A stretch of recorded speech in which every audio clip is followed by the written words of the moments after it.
గా అనగా జ్ఞానం, వా అనగా వైరాగ్యం, తా అనగా తత్వం, ము అనగా ముక్తి.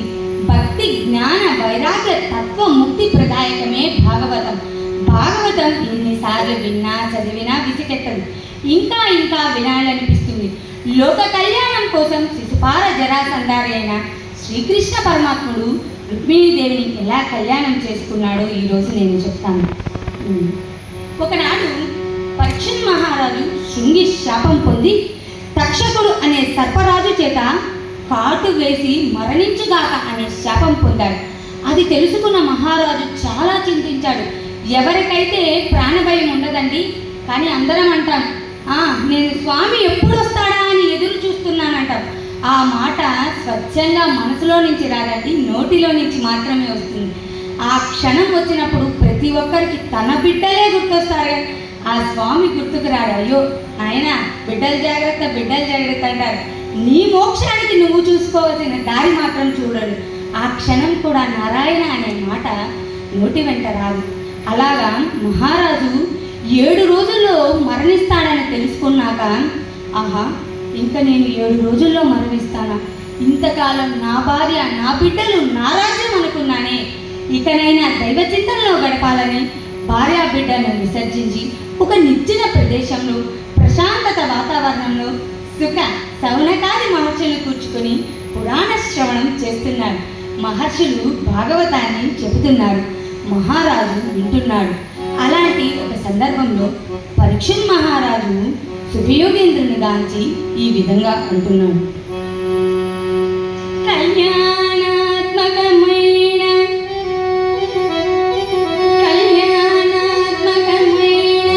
విష్ణు కథలా కర్ణింపుచున్ ముక్తమై కలియుండవడు తృప్తుడవు అవి వినంగ క్రొత్తలవుచుండు సాకల్యం ప్రేల్పడ భూసురోత్తమ ఎరుంగం బల్గమే రుక్మిణీ కళ్యాణంబు వినంగ నాకు మదిలో కౌతూహలం బయడింది.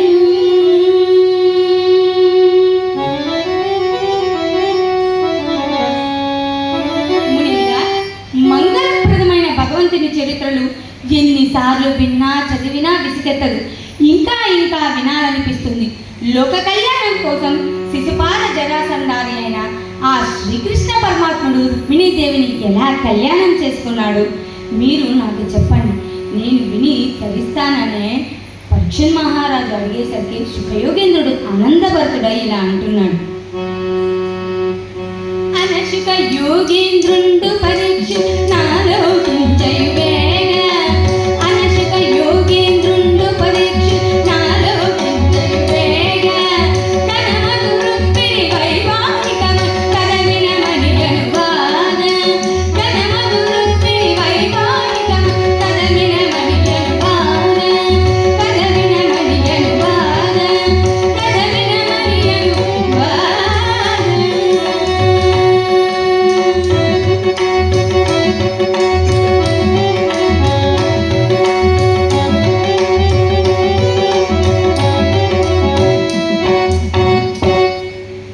మహారాజా, భగవంతుని చరిత్రలు చెప్పేటప్పుడు చెప్పేవారే కాదు వినేవారు కూడా భక్తి శ్రద్ధలతో వినాలి, లేదంటే పాపమే.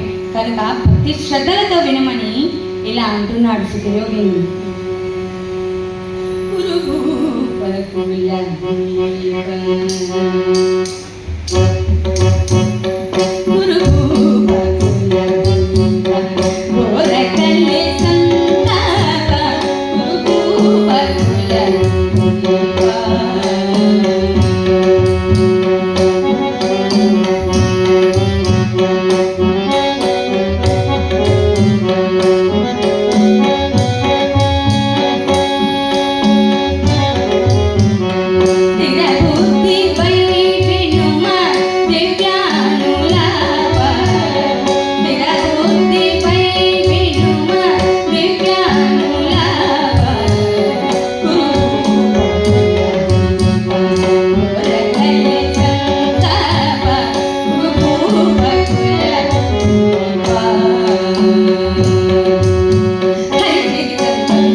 విదర్భ దేశాన్ని కుండీ నగర రాజధానిగా చేసుకొని భీష్మక మహారాజు ధర్మ పరిపాలన చేస్తున్నాడు.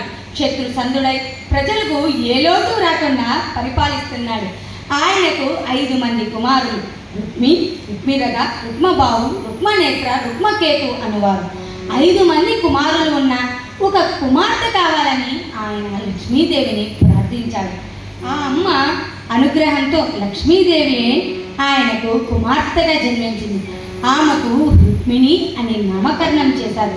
అల్లారు ముద్దుగా పెంచుకుంటున్నారు ఆ బాలికను. బాలేందు రేఖ దోచన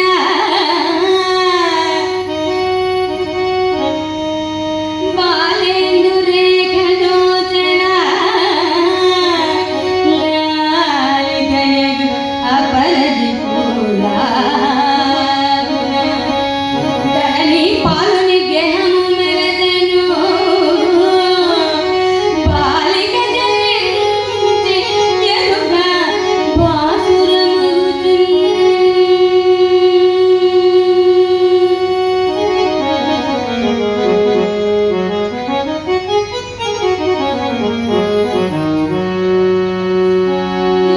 రుక్మిణీదేవి జన్మించిన నాదిగా మహారాజు గారి మందిరం శుక్లపక్ష శపాకర్ణి వలె దినదినం ప్రవర్ధమానమై పెరిగిపోతున్నది. ఆమెకు 5వ ఏట రాగానే ప్రభువులు ఆలోచించి ఆమెకు విద్యాభ్యాసం చేయించారు. అనతి కాలంలో సకల విద్యలందు ఆరుతేరి గాన విద్య ప్రవీణురాలై తల్లిదండ్రులకు ఆనందం కలుగజేస్తున్నది. ఆ అమ్మ తోటి చెలికత్తెలతో కలిసి ఆటలాడుకుంటున్నది. బొమ్మల పెండ్లి